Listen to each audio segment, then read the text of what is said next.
রমজান মাস উপলক্ষে পাংশার তরুণদের উদ্যোগে ন্যায্য মূল্যে নিত্য পণ্যদ্রব্য বিক্রির আয়োজন করা হয়েছে। এখানে বিভিন্ন ধরনের ফল ও নিত্য পণ্যদ্রব্য ন্যায্য মূল্যে বিক্রি করা হচ্ছে।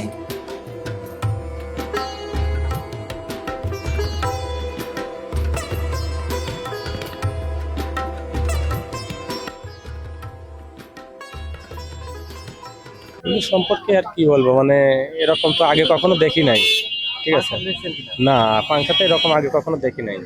যত আমরা কমে কিনতে পারবো তত আমার পক্ষে ভালো হবে। আমরা ওলিকে ভ্যান চালক ধরেন আমার দ্বারা সম্ভব না 300 টাকা দিয়ে একটা তরমুজ কিনে খাওয়া, আর এই জায়গাটা যদি আর 40 টাকা করে হয় ওই জায়গাটা আমরা কিনে আমরা সবাই গিয়ে খাইতে পারবো। আর আমার কথা, আমার তেল মেল এটা যদি আমরা কমে কিনে খাওয়াতে পারি তাহলে আমার পক্ষে আরো ভালো। ধরেন এটা তরমুজ তখন আমি কিনে খাওয়ার পারবো না, ভ্যান চালা কয় টাকা কামাই করবো, ধরেন 300 টাকা আমার লাগবে, আর 300 টাকা গাটিতে বলা, তাছাড়া আমার দ্বারা সম্ভব না। সাধারণ গরিব মানুষের পক্ষে ভালো হবে এই আর কি। জি জি, সুবিধা তো হয়। বাজারে কিনতে গেলে আমরা কেজিতে 80 টাকা, এক কেজোড়া বিক্রি করে না, আমাদের খুব কষ্ট হয়। তো আজকে আপনারা এখানে যে আয়োজন করেছেন এটার মূল উদ্দেশ্য কি, যদি একটু আমাদেরকে বলতেন। আমাদের মূল উদ্দেশ্য হচ্ছে বাজারে বর্তমান অনেক সিন্ডিকেট তৈরি হয়েছে, যেমন 30 টাকার জিনিস 40 টাকা বিক্রি হচ্ছে 20 টাকাতে কিনে। আমরা সে মূল্যই 30 টাকাতে কিনে সামান্য কিছু লাভ রেখে আমরা এটা বিক্রি করতেছি সাধারণ জনগণের জন্য। আপনাদের এই আয়োজনটা কতদিন চলমান থাকবে? আমাদের এই আয়োজনটা ইনশাল্লাহ ঈদের আগ পর্যন্ত চলবে, 29 রোজা পর্যন্ত। আমার জানা মতে আমরাই প্রথম এভাবে পাংশায় এরকম একটা উদ্যোগ গ্রহণ করেছি। ও অনুভূতি আলহামদুলিল্লাহ সকাল থেকে অনেক ভালো, কারণ আমরা স্বল্প মূল্যে সব জিনিস এই খেটে খাওয়া মানুষের মাঝখানে বিক্রি করতে পারছি খুবই স্বল্প লাভ রেখে। এটা আমার কাছে মনে হয় যে অনেক আনন্দকর আমার জন্য। আসলে দেখা যাচ্ছে যে আমাদের রমজান আসলেই দেখা যায় কি বাংলাদেশের সচরাচর যেটা দেখা যায় যে ফলের ক্ষেত্রে দেখেন আপনার তরমুজের ক্ষেত্রে কৃষক হয়তো বা পাচ্ছে কেজিতে 30 টাকা 40 টাকা, কিন্তু খুচরা বাজারে আসে সেটা হয়ে যাচ্ছে তার ডাবল 70-80 টাকা।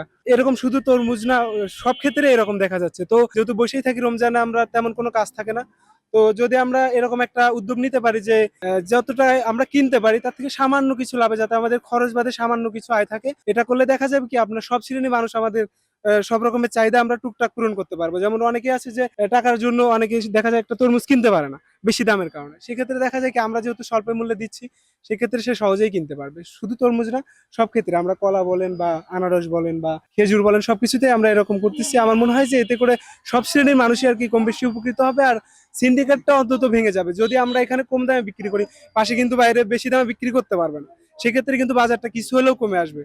এরকম একটা চিন্তা ভাবনা করে আমরা ইউনো স্যারকে জানাই, তিনি আমাদেরকে সহায়তা করছে এই স্টলটা দিতে। আমরা এই স্টলটা করে আমরা জনগণের ভালোবাসা পাচ্ছি, আর ভবিষ্যতেও আমরা পরবর্তী বছরগুলোতেও চেষ্টা করবো এরকম মানুষকে যাতে আমরা সহজলভ্য ভাবে রমজানের যে দ্রব্যাদি আছে এগুলো যাতে তাদের কাছে বিক্রয় করতে পারি। তো আজকে আমরা এখানে দেখতে পাচ্ছি যে পাংশার তরুণের একটা আয়োজন করেছে, ন্যায্য মূল্যে নিত্য পণ্য বিক্রির একটা ব্যবস্থা করেছে। তো সেখানে আপনার মতামত কি এই সম্পর্কে? আসলে আমরা প্রতি বছর রমজানের সময় দেখি যে বাজারের একটা সিন্ডিকেট চলে সব জায়গাতেই।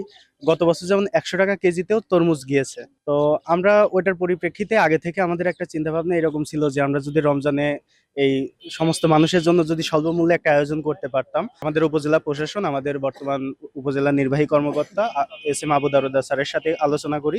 পরবর্তীতে আমাদের উপজেলা প্রশাসক জিয়া ভাইয়ের সাথে আমরা কথা বলি, দেন তখন তারা আমাদেরকে সর্বোচ্চ সাপোর্ট দেয়। এরপরে আমরা নিজেরাই অল্প অল্প করে সবাই জমানো টাকা থেকে কিছুটা ইনভেস্ট করি এবং তারাও আমাদের সহায়তা করে, আর সেটা থেকে আমরা অল্প পরিসরে আজকে শুরু করেছি। তো আপনাদের এই আয়োজনে কোনো রাজনৈতিক দল বা কোনো সংগঠন কি কোনো অর্থ প্রদানে সাহায্য করেছে, এরকম কোনো তথ্য আছে কি? না না না, এটা আমাদের দল বল সবকিছু নির্বিশেষে আমরা নিজেরাই নিজেদের জমানো টাকা থেকেই আসলে আমাদের এই উদ্যোগটা নেই। অন্যান্য জায়গায় অনেক দেখছি যে অনেক শিক্ষার্থীরা এরকম আয়োজন করছে, তো সেখান থেকে আমরা সেই অনুপ্রেরণা নিয়েই আসলে এবছর আমরা শুরু করেছি। হ্যাঁ, আমাদেরও খুবই ভালো লাগতেছে যে আমরা বাজার থেকে 2 টাকা কমে হোক 5 টাকা কমে হোক আমরা কমে দেওয়ার চেষ্টা করতেছি। এখানে আমাদেরও কিছু প্রফিট থাকতেছে এবং তারাও কিছুটা হইলেও কমে কিনতে পারতেছে।